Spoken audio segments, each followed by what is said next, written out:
and welcome to the second annual Hispanic Latinx MS Experience Summit, hosted by the National MS Society. My name is Giselle Ophelia Alvarez, and I'm a performing artist, most recently seen on Broadway as part of the closing company of the Phantom of the Opera. I performed 8 shows a week in the ballet chorus for the last 8 years of its historic 35-year run. I'm also a proud Cuban American, and I was diagnosed with multiple sclerosis in April of 2016. I'm so excited to be here to host this summit and meet people in our community who are affected by multiple sclerosis. So let's start connecting. On the screen to your right of where you see me, you'll find a chat box. Please take a moment and introduce yourself, your name, where you're from, and if you feel comfortable sharing, your connection to MS. This is a great place to meet people, ask questions, and receive resources and support from trained MS Society staff. Primero, aseguramos que todos estamos en el lugar correcto. Esta sesión se realiza simultáneamente en español e inglés. Si prefiere verla en español, haga clic en Sesión de programa en la parte inferior de la pantalla y seleccione Sesión de bienvenida en español para escuchar la misma información. Closed captioning is also available in a box below the media player, and you can visit the help desk at any time for support with technical issues. We've also enhanced the virtual environment with the ability to switch between Spanish and English. Check out the welcome video on the homepage for more on how to use this feature. Our theme for this year's summit is Our Voices Are Powerful. We in the Hispanic Latinx community are united through diverse and vibrant cultures, experiences, and stories. Today, we celebrate our stories and the power we all have to make sure no one faces MS alone. Whether you live with MS or have a loved one who lives with the disease, today's summit is filled with information, support, and connection so you can be more than your MS. Later, you'll have the opportunity to participate in breakout sessions focused on emotional wellness and physical wellness and explore the wealth of resources inside the virtual environment. We've also added meetups, which are casual group discussions where you can connect with other voices in the community to offer support and lift each other up. We'd like to thank our contributors who helped make this summit possible through their support. A big thank you to our convening contributor, Genentech, and our other contributors, Biogen, Sandoz, and Sanofi. Now, let's get started. Finding your voice isn't always easy. Too often we're taught not to speak up for fear of causing trouble, or we're told to be a certain way that doesn't fit with how we are or who we want to be. And all of that can get more complicated with a diagnosis of MS. Through the stories shared here today, we'll explore the challenges that come with defining your voice at each unpredictable step of the MS journey, and the power that comes when we find these voices and lift them together. I'm excited to introduce Jonathan Urra to kick things off by talking about the experience of his diagnosis. MS took my old identity and my voice. When I got diagnosed with MS, it wasn't like a one-day experience. It started with brain surgery, and from then on, it took like 7 months. And I looked for multiple doctors' opinions on this. It all started in January of 2020 when I went in and they finally took me serious at the hospital after 3 visits prior, where they sent me home basically saying, hey, you look young and healthy, like, don't worry about it, you're good. By the 3rd time in the emergency room, they actually started doing countless CTs, MRIs, blood work, like 5-6 times a day. If I was lucky, nothing more. And I think the most intense experience of it all was going through brain surgery, where they literally opened my head up and they did a craniotomy and they biopsied my brain so they could see what is actually happening under the skull. So the reason that they did the brain biopsy was because they saw over like 30 lesions throughout my brain and spinal cord. And they were scared. They even thought that I might die from the experience. Diagnosis is not easy, but not knowing is worse. MS gave me a purpose of showing others that you can keep going even when you feel like you have nothing left to give. There's going to be people living with MS that are depressed or anxious, are not doing good. Like it's not a light diagnosis. So being able to help others and make them feel better about their life situation and to show that, hey, I've been through it. I got diagnosed, and initially I felt like quitting, but now I'm advocating for others to keep going, run, walk, crawl, roll, whatever you can do, just do it. When I was first diagnosed with MS, I spoke to some family friends that they had MS, and they were so positive. Like, they were so ridiculously positive that it made me feel good about having MS. Ironically, made me feel like I was not alone in the process. So MS gave me purpose because it's these people that helped lift me up. I want to spread that same like love and energy to other people that have MS and let them know, hey, it's scary, but you're gonna be okay. Thanks, Jonathan, for being so open about your journey. I think we can all relate to the uncertainty we experienced in getting diagnosed. Speaking personally, I experienced optic neuritis before I got my official diagnosis, and I thought my contacts were old or that I was dehydrated. When it didn't subside, I went first to the ER and then was sent to an ophthalmologist, and then finally to a neuro-ophthalmologist who finally ordered an MRI. It was several weeks before I knew I had MS. We are so lucky to have this summit to hear from others in our community. After our diagnosis, often the next step in our MS journey is figuring out how to tell our loved ones and how we come together to find our identities within the changing roles of that support. Here to share his story is Steve Guzman and his parents, Humberto and Raquel Guzman. Hola, yo soy Steve Guzmán y estos son mis padres. Yo fui diagnosticado con EM, esclerosis múltiple, julio de 2005. En ese momento, en ese tiempo, ninguno de nosotros sabíamos lo que era EM y estábamos perdidos, estábamos confundidos y teníamos muchas preguntas. ¿Qué podríamos haber hecho diferente nosotros como tus padres para que tu diagnóstico inicial fuera más fácil de procesar?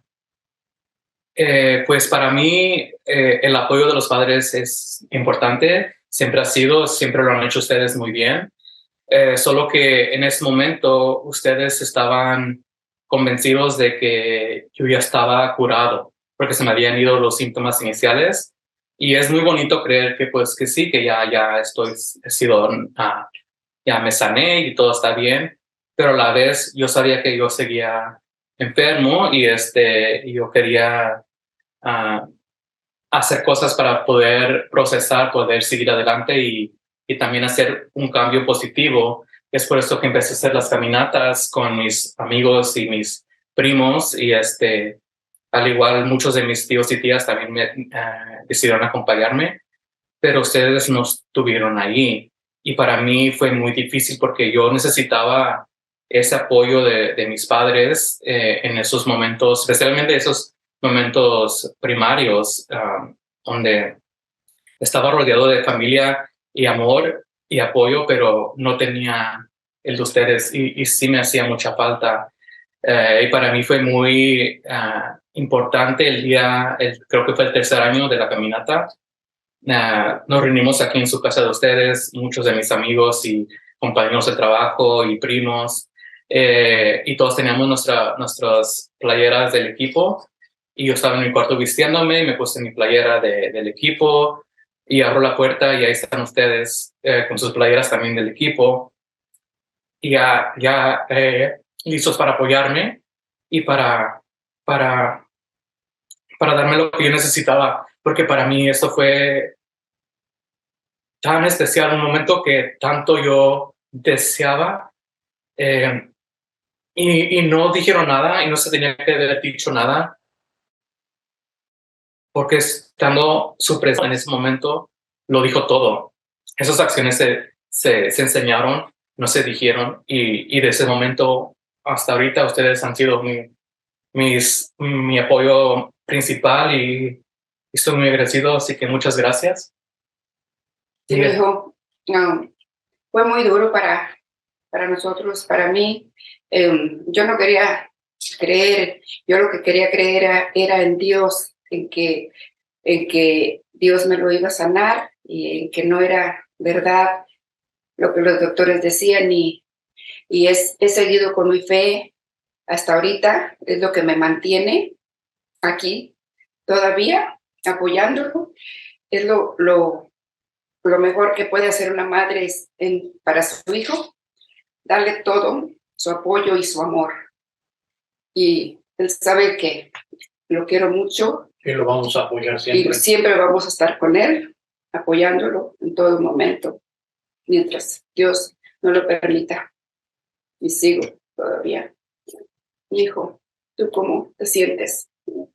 Yo me siento bien, o sea, nunca tuve rencor por ustedes, nunca me sentí que no me querían, siempre supe que me quieren y me siguen queriendo.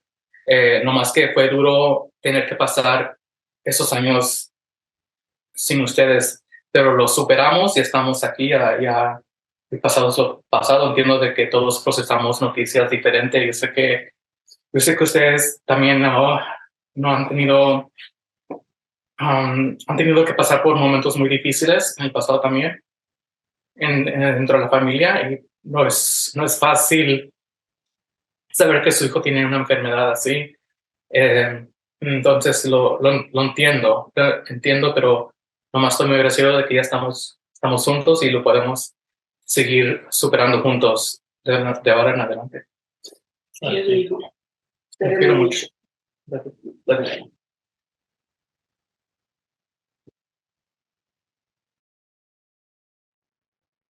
Thank you for sharing your story and your family, Steve. What a great example of the power of voicing what you're going through, even when it might be difficult. One of the most challenging areas in the MS journey can often be the healthcare system. Along with language barriers, access to healthcare is often complicated by racial and economic inequities that make it hard to trust our providers or feel comfortable speaking up. When I was waiting tables, I had catastrophic health insurance, and I am thankful every day that my diagnosis came when I had access to quality care. I know many are not so lucky. Here to speak on those challenges and to the importance of speaking up in your healthcare is Dr. Liliana Amezcua, Associate Professor of Clinical Neurology at USC's Keck School of Medicine. Welcome, Dr. Amezcua. So what is multiple sclerosis? Multiple sclerosis is an immune-mediated disease of the central nervous system. This includes the optic nerve, the brain, and the spinal cord. And we understand that about 1 million people are now living with multiple sclerosis here in the United States. And from the latest prevalence studies that were published in May of 2023, we now also better understand these estimates across different populations that are white, Black people, Hispanic people. Today, we are focusing on the Hispanic, Latinx, Latino community. And what we found is that 1.5 in 1,000 Hispanics is what is estimated as who is living with multiple sclerosis. So one can imagine if we now understand that about 20% of the population in the United States is of Hispanic background. That means a lot of people are living with multiple sclerosis. What we know about how MS affects this community is very little. It's about less than 1% of the research that has focused on this population, and less than 10% of individuals that are of Hispanic background have participated in clinical trials. But what we do know is that there are specific clinical differences that are important to note. One is that they start with MS at a younger age. This is when we look at the age of first clinical demyelinating event as well as diagnoses. They can be as 2 to 5 years younger compared to what we usually expect of a white person. What we also understand is that they are 2 times more likely to present with optic neuritis, and some studies have also indicated that perhaps transverse myelitis. And the other is that they are at higher risk of severe disability and faster disease progression. And perhaps that's why we are here today, to talk about what may be those barriers. So one of the things that we understand about this, population is that they are at a greater degree in general to face barriers to access to care. Barriers to access to care can include the number of people with medical insurance, those that have access to a specialist such as neurologists. And so we really need to make aware, for this population to be aware that we are here and that they need to be their best advocate. And some of the things that we see as barriers is also what they perceive that the disease of what it is. So whether MS is the result of some biology or whether MS is a result of, some sort of perception that feels that treatment would not help. And so it is really important to talk to your doctor about what you perceive MS is. The other things that we do see is that there may be some health literacy issues, and when they don't have the clear information about what MS is or how treatment works, well, then that is certainly going to act as a barrier. And so we're here today to make sure that you can be your best advocate and you can start that conversation to make the most powerful patient-provider relationship. Our goal is to be able to listen to you and for you to be able to voice that. This may include that you may be coming together with a family member or friend to help you out in letting us know what's really bothering you and what's really preventing you from perhaps following the treatment care that one has proposed. Our goal is to reach that health equity. And in order to do that, it's going to require a multi-pronged approach, whether it's you and your family members accepting the condition, us as providers and working with our healthcare team to make sure that you have all the tools possible to live your best life with multiple sclerosis. Hello, my name is Natalie Asensio, and I have been an MS warrior for 23 years. My MS journey began as a 13-year-old child in 2000 when I was diagnosed 1 year after my first symptoms appeared. I had been suffering from intense headaches, numbness, trouble swallowing, and blurred vision. No one could figure out why, and this only added to the frustration and confusion. After some insisting from my parents, a series of tests were done which confirmed the diagnosis by a pediatric neurologist. We were desperate to understand what MS was and what could be done for me. Being faced with this kind of challenge at such a young age, I couldn't understand what I needed or what was best for me as I embarked on this new journey. My greatest support and guidance came from my parents, who were my advocates and my voice. Although medication was suggested, my parents decided to hold off after much thought, research, and concerns over this choice for someone my age. To them, it was important that I have a happy, stable childhood, and this seemed to outweigh the benefits of any medication at the time. I had to rely on my parents during these years to be my voice in my care until I was a young adult and I could finally advocate for myself and decided to begin medication after experiencing symptoms. To this day, I continue to live an active and healthy lifestyle. Thanks, Dr. Amezcua and Natalie. So important to find your voice to be able to speak up for yourself to get the care you deserve. To wrap up our journey, we'll now hear more about the work the Society is doing to support our community and make sure our voices are heard. Hello, I'm Elaine Lothario, Associate Vice President of Education and Strategic Partnership for the National MS Society. My pronouns are she and her, and I'm speaking to you from San Antonio, Texas, where I occupy the ancestral land of the Payaya. I'm happy to be here with you today at our second annual Hispanic Latinx experience, and I'm so proud to be part of our Hispanic Latinx community. Through my 22 years with the Society, I've experienced that many in our community struggle to be seen, heard, and given the support they need to live their best lives with MS. It's a privilege and honor to lead events like this to begin to help change that. This summit is an opportunity to share stories and experiences of living with MS while celebrating the individuality of our diverse and vibrant culture. The National MS Society is here for every person affected by MS. Representation matters, and we know we have work to do to amplify those who haven't always been heard. Last year's inaugural Hispanic Latinx MS Experience Summit was our first step together. We heard from you at that event. We listened as you shared your stories and spoke about the challenges you face. We collected feedback from focus groups and surveys and formed the community collaborative of Hispanic people affected by MS to help us make sure we focus on topics and stories most relevant to you. We thank everyone who contributed to help shape this year's event. The Society is here to get you what you need to move your life forward, whether you speak Spanish, English, or both. The summit is presented in both Spanish and English so that those living with MS and their loved ones can hear and learn and share the same information. We're working to ensure critical information and resources are available in both languages on our website as well. We offer our Ask the MS Expert series in English and Spanish, where leading experts answer your questions. We know that getting the healthcare you need is critical, but it's not always easy. We're working with doctors and healthcare providers to bring more understanding of the diverse needs of the MS community through cultural competency training, and we're advocating for policies that improve healthcare and access affordability. Last year's summit was the first step. This year's is the next, but we know we have many more steps to take in the journey to cure MS. And the most important thing is that we go on this journey together. So let's keep the dialogue going. Your feedback matters. So keep telling us what's on your mind. Remember, your voice is powerful. Our voices are powerful, and together we are stronger. Thank you. Hi, my name is Maria Saldivar, and I was diagnosed with relapsing multiple sclerosis in 2002. At the beginning, I grieved greatly and lived with uncertainty and despair for months. I remembered hearing about the National Multiple Sclerosis Society and reached out to them.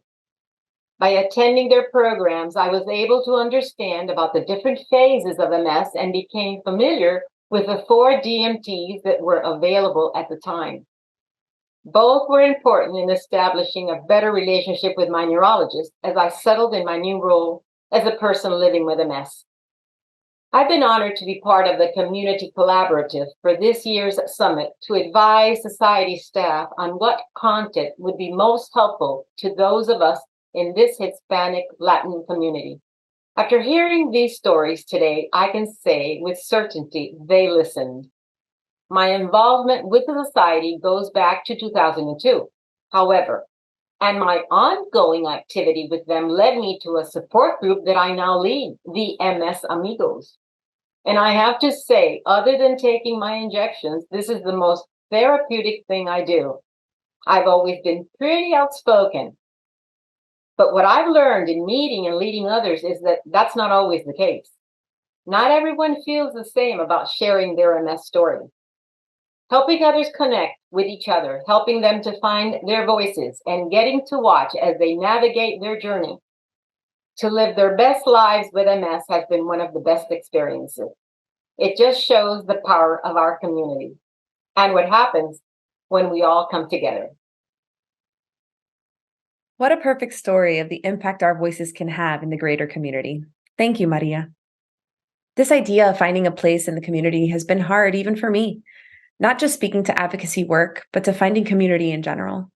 I don't know very many people like me with MS.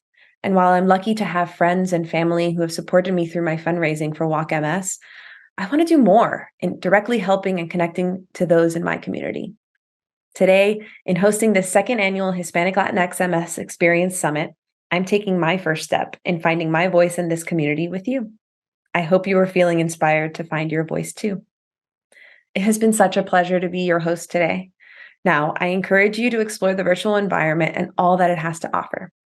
Next up, make sure to check out our breakout sessions: emotional wellness, overcome stigmas, nurture your emotional wellness, and physical wellness, healthy habits, discover your physical wellness. Don't forget to check out the resources and support rooms for more information, and be sure to join those meetups for more focused time together. Thank you for being here today. In hearing these stories and connecting through this shared experience, we lift our voices and each other, and we prove our voices are powerful.